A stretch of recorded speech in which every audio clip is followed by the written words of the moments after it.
तुम दोनों सारे पेपर में अच्छे नंबरों से पास हो, क्योंकि नदी के पार वाली तुम्हारी बुआ ने तुम दोनों के कहने पर तुम्हारे लिए नदी के पार लड़के देखना शुरू कर दिया है। माँ, जैसी इसकी काली शक्ल है उस हिसाब से उसका ससुराल नदी के पास नहीं नाले के पास देखना चाहिए। कथा, ये क्या तरीका है अपनी बड़ी बहन से बात करने का? अगर तुम गोरी हो और वो काली है, इसका मतलब ये नहीं कि तुम उसका ऐसे मजाक बनाओ। आशा की डांट सुनकर कथा मुंह बनाकर कॉलेज जाती है। कुछ देर बाद काजल भी कॉलेज आती है। काजल आते ही कथा की सारी दोस्त काजल के पास चली जाती हैं। कुछ सवाल पूछना है। अच्छा हुआ दीदी जो आप आ गए, मुझे ये क्वेश्चन समझ नहीं आ रहे। 10 मिनट में एग्जाम शुरू हो जाएगा, जल्दी से बता दो ना। कथा की बच्ची से कुछ भी पूछो तो कुछ नहीं बताती है। पता नहीं हर कोई इस काली का फैन क्यों है। ये सब देख कथा का गुस्सा और भी ज्यादा बढ़ जाता है और बहुत जल्द दोनों बहन का रिजल्ट आता है और बहुत जल्द काजल का रिश्ता आता है। पर काजल का काला रंग देखकर वो लड़के वाले कथा को पसंद करके चले जाते हैं। समय यूं ही बीतता है और एक बार फिर आशा काजल के लिए रिश्ता देखती है और इस बार लड़के वाले काजल को पसंद करके चले जाते हैं और बहुत जल्द आशा अपनी दोनों बेटी की शादी नदी के पार करवा देती है। जहां एक बहन का घर नदी के इस तरफ था तो दूसरी बहन का घर नदी के दूसरी तरफ। आओ बहू, ये है तुम्हारा ससुराल। कैसा लगा अपना नदी के पास वाला ससुराल? मैंने जितना सोचा था मुझे उससे भी ज्यादा अच्छा लग रहा है। क्योंकि नदी के इस तरफ काजल का घर था इसलिए वो आते ही अपने घर में चली जाती है और नदी के दूसरी तरफ कथा का ससुराल था इसलिए उसे नाव से नदी पार करनी पड़ती है। मैं जानता हूँ कथा, शादी की वजह से तुम पहले ही काफी थक गई होगी, ऊपर से नाव में बैठकर नदी पार करना। ऐसा मत बोलो, मेरा तो सपना था कि जब मैं अपने ससुराल जाऊं तो इसी तरह नाव में बैठकर नदी पार करूं। अगर ऐसी बात है भाभी तो आपका सपना पूरा हो गया। कुछ देर में कथा अपने ससुराल वालों के साथ अपने घर में जाती है और इसी तरह कुछ दिन बीत जाते हैं। क्योंकि अब गर्मी आ चुकी थी इसलिए लोग नदी में आकर नहाना शुरू कर देते हैं।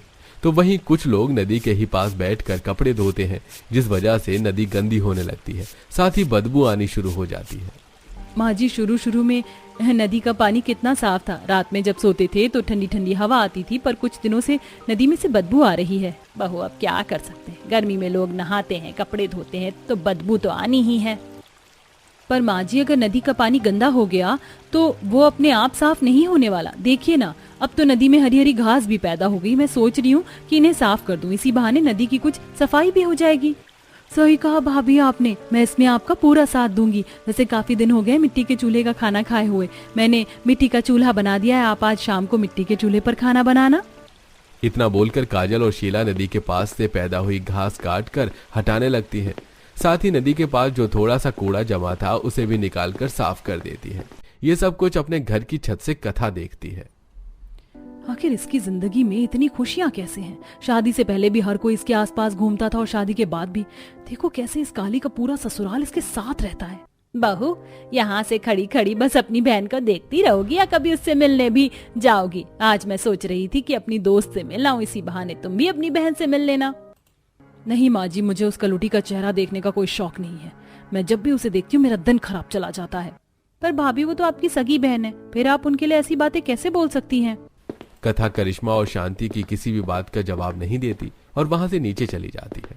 इस तरह कुछ दिन बीत जाते हैं और इस बार जब नदी के पास कुछ देर करिश्मा और कथा बैठकर बातें कर रही होती हैं तो वो देखती हैं कि नदी के दूसरी तरफ शांति, सुमित्रा और काजल एक साथ काफी हंसी ठिठोली कर रही हैं। देख रही हो करिश्मा, माँ जी मेरी काली बहन के साथ और उसके परिवार के साथ कितने खुश हैं। पता नहीं ये काली क्या जादू कर देती है लोगों पर।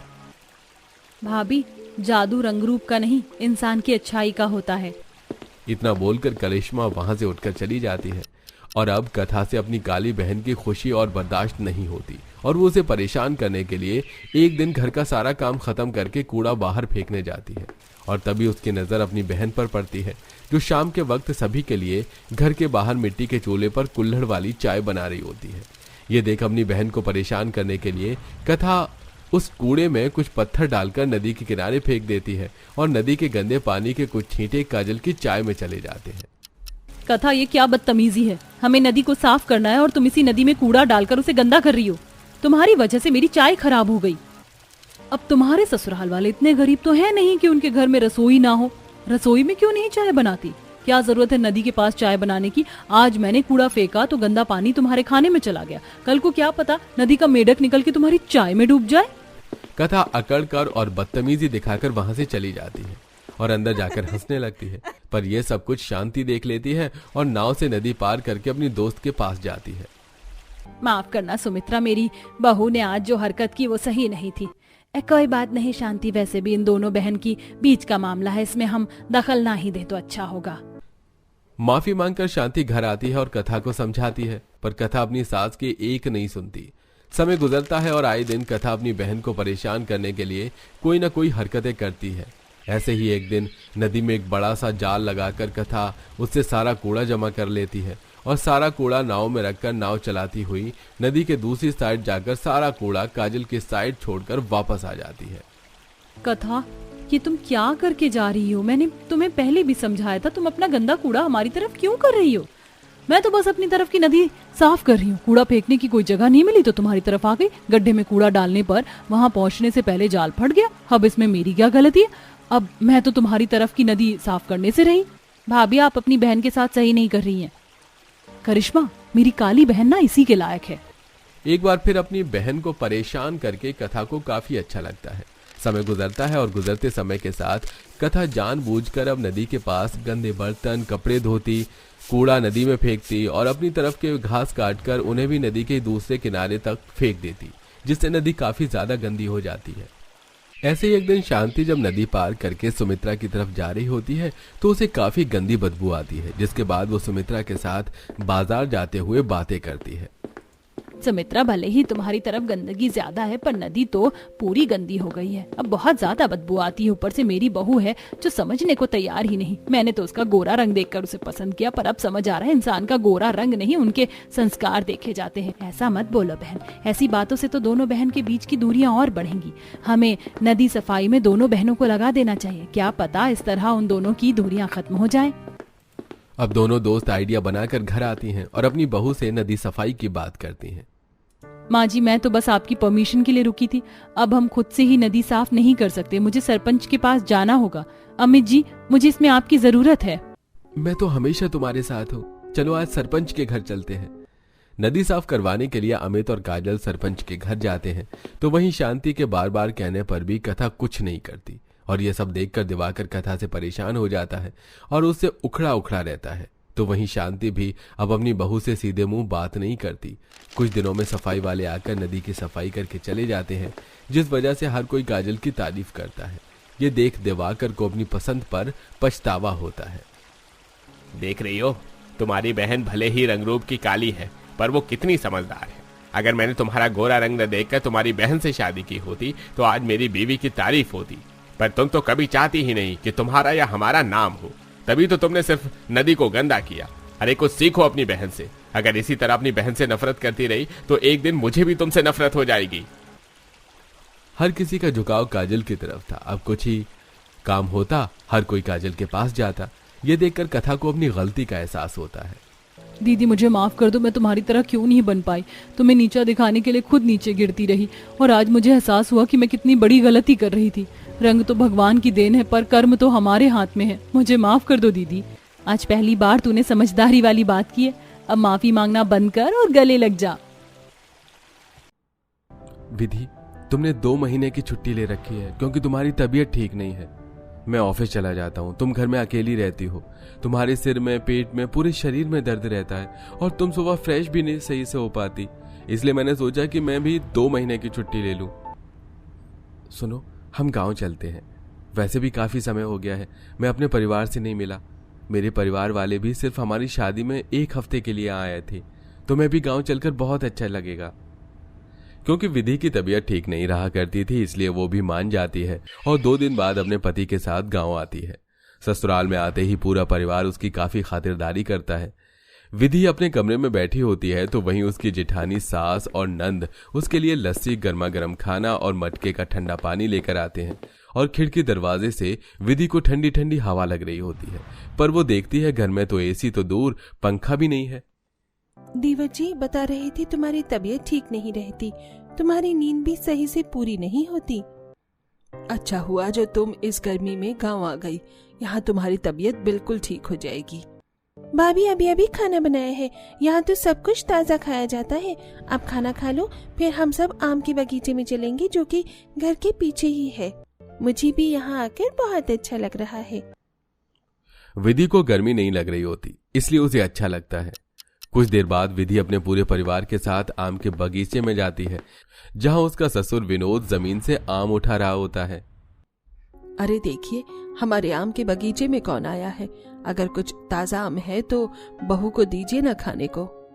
हाँ हाँ, क्यों नहीं। ये लो बहू, ये आम मैंने अभी अभी पेड़ों से तोड़े हैं। मुझे तो ठंडे आम पसंद है, इन्हें रख लेते हैं, घर जाकर फ्रिज में रख दूंगी। निधि आम को अपने पास रख लेती है। अब इसी तरह शाम तक विधि अपने ससुराल वालों के साथ आम के बगीचे में रहती है और घूमती है। और शाम को जब विधि घर आती है तो वो देखती है कि पूरे घर में अंधेरा है। तो वो फोन की टॉर्च जलाते हुए रसोई में फ्रिज में आम रखने जाती है, पर देखती है कि फ्रिज ही नहीं है। तो वो बाहर सबके पास आती है और कहती है, आपके घर में फ्रिज भी नहीं है? पंखे तक तो ठीक था, पर फ्रिज तो आजकल सबके घर में होता है और लगता है यहाँ लाइट ज्यादा जाती है।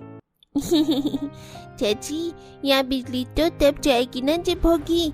हमारे गांव में तो बिजली ही नहीं है, तो बिजली से चलने वाले ऐसे पंखा फ्रिज हम क्यों रखें? क्या बिजली ही नहीं है? तो फिर मैं अंधेरे में कैसे रहूंगी और आप लोग खाना कैसे बनाएंगे? गांव में तो सब बिना बिजली के ही रहते हैं। लालटेन जलाकर खाना बना दिया जाता है। तुम आराम करो, मैं अभी खाना बनाती हूँ। गांव में बिजली और पंखा, एसी, फ्रिज न देखकर विधि परेशान हो जाती है। कुछ ही देर में आरती और काजल लालटेन जलाकर खाना बनाते हैं। खाना बनने की वजह से घर में गर्मी बढ़ने लगती है। तुमने बताया क्यों नहीं मुझे कि तुम्हारे गांव में बिजली नहीं है? देखो यहाँ कितनी गर्मी लग रही है। यहाँ ठीक होने के बदले में और बीमार पड़ जाऊंगी। तुम्हें कुछ नहीं होगा विधि, यहाँ सब है तुम्हारे लिए। बहू फिक्र क्यों करती हो? कुछ नहीं होगा तुम्हें। चलो बाहर चलो हवा में, और ये ले खीरा खा। खाना बन रहा है इसलिए थोड़ी गर्मी लग रही है। अपनी सास को देखकर विधि चुप हो जाती है और बाहर जाकर खीरा खाती है। कुछ देर में पूरा परिवार लालटेन जलाकर जमीन पर बैठकर खाना खाता है और उन्हें ठंडी ठंडी हवा लग रही होती है। विधि, अब तो तुम्हें गर्मी नहीं लग रही ना? भैया, इतनी अच्छी हवा तो शहर में भी नहीं चलती होगी जितनी अच्छी यहाँ चल रही है।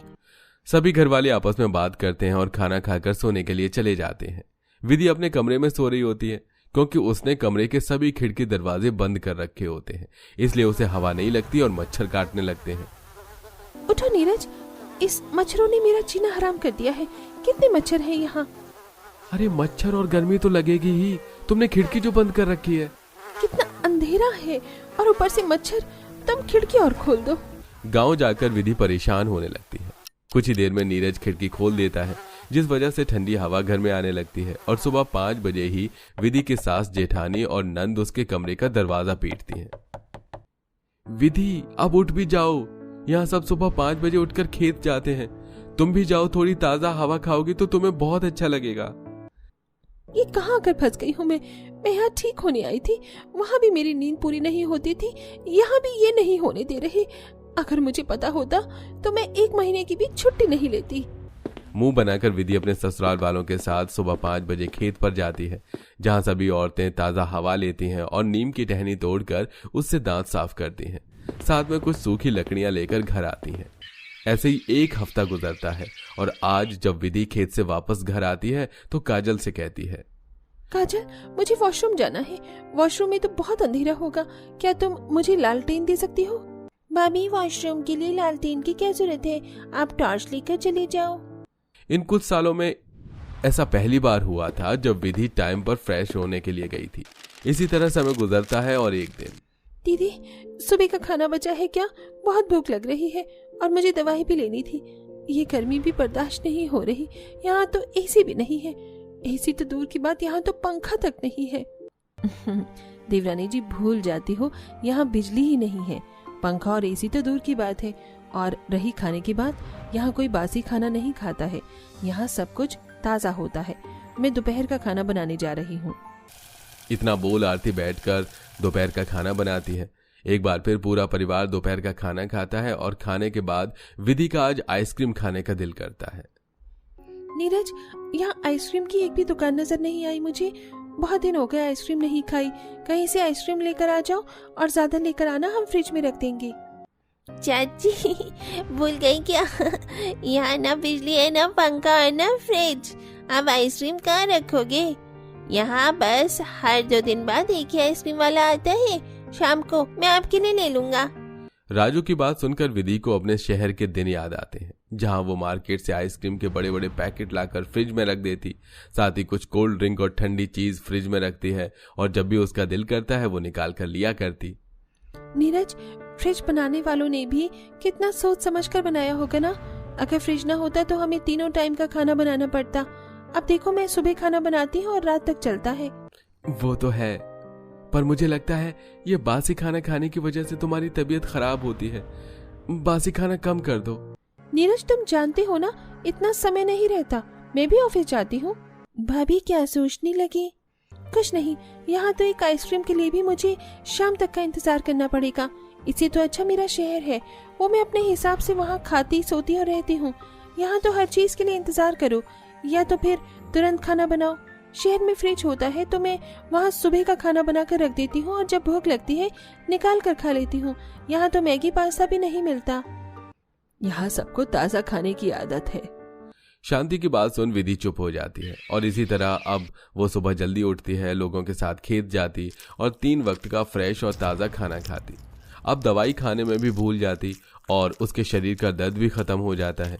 यहाँ तक कि वो शाम में भी आम के बगीचे में जाकर कुछ देर आराम करती, जिस वजह से उसे कमजोरी भी नहीं होती, और अब वो समय से फ्रेश होने लगती है। ऐसे ही 1 महीना बीत जाता है। नीरज, शहर में मैं 10 बजे सोकर उठती थी तो भी नींद पूरी नहीं होती थी, और यहाँ 5 बजे सोकर उठती हूँ फिर भी नींद पूरी हो जाती है। और तुम्हें पता है, अब तो मेरे पेट में भी दर्द नहीं होता और मैं 7 बजे तक फ्रेश हो जाती हूँ। मैंने भी नोटिस किया है विधि, मुझे लगता है तुम्हारी तबीयत में सुधार आ रहा है। वो सब तो ठीक है, पर मेरा आम खाने का मन कर रहा है और घर में आम ही नहीं है। अब आम खाने के लिए मुझे किसी को आम के बगीचे में भेजना पड़ेगा तोड़ने के लिए। शहर में कितना अच्छा था, मैं एक बार में 2-4 किलो आम ले आती थी और 1 हफ्ते तक चलाती थी। हाँ वो तो है, पर ये भी तो देखो, यहाँ आकर तुम्हारी तबीयत ठीक हो गई, और मैं पापा से बोल दूंगा तुम्हारे लिए आम लेकर आ जाएंगे। इतना बोल नीरज वहां से चला जाता है और आम के बगीचे में जाकर अपने पिता के साथ कुछ आम तोड़कर घर लाता है। वहीं अब धीरे धीरे विधि भी घर के कामों में हाथ बटाने लगती है। अपने हाथ की बनाई हुई लस्सी का स्वाद ही अलग है। आपको पता है, मेरे शरीर में दर्द रहता था, इसीलिए डॉक्टरों ने मुझे खट्टा खाने से मना किया था, पर यहाँ तो शरीर का दर्द ही गायब हो गया और आज मैं लस्सी पी पा रही हूँ, जो कि मेरी फेवरेट है। कुछ दिन और रहोगी तो पूरी तरह से ठीक हो जाओगी। विधि तो पूरी तरह से ठीक हो चुकी है भाभी, और अब हमारी छुट्टियां भी खत्म हो चुकी हैं। बहुत जल्द हमें शहर वापस जाना होगा। नीरज की बात सुन विधि और पूरा परिवार उदास हो जाता है, पर वो कर भी क्या सकते थे। बहुत जल्द नीरज और विधि शहर जाते हैं, और शहर आकर भी विधि सुबह 5 बजे उठकर अपने और नीरज के लिए खाना बनाती है। नीरज, जल्दी से उठ जाओ, मैंने ब्रेकफास्ट लगा दिया है। अब से हम ब्रेकफास्ट पेट भर कर करेंगे और लंच भी पैक कर दिया है। अरे वाह, अब तो तुम शहर में भी आ गई हो, फिर भी तुमने फ्रेश खाना बनाया है, वो भी इतनी जल्दी उठकर। अगर मुझे ठीक रहना है तो मुझे गांव वाला रूटीन ही अपनाना होगा। अब से मैं सुबह जल्दी उठूंगी, ताज़ा खाना बनाऊंगी, खाऊंगी, मॉर्निंग वॉक पर जाऊंगी और कोशिश करूंगी फ्रिज में कम से कम चीज रखूं, और ठंडे पानी के लिए मटका भी लेकर आऊंगी शाम को। विधि को यह सब करता देख नीरज को काफी अच्छा लगता है। जो विधि गांव जाकर कुछ दिनों तक परेशान थी, अब वही विधि शहर आकर गांव के रहन सहन को अपनाती है और शाम को मटका लेकर आती है। अब से हम मटके का पानी पियेंगे और सब कुछ ताज़ा खाएंगे, कुछ भी बासी नहीं खाना। और हाँ, हमें जब भी मौका मिलेगा हम गांव जरूर जाएंगे, क्योंकि मैं यहाँ गांव की रूटीन कितनी भी अच्छे से फॉलो कर लूं, पर वो शांति और ताज़ी हवा यहाँ नहीं है। विधि अपने आप को ठीक रखने के लिए ताज़ा फल सब्जी खाती है, एक्सरसाइज करती है, सुबह जल्दी उठती है, और जब भी नीरज और विधि को मौका मिलता वो लोग गांव पहुंच जाते हैं।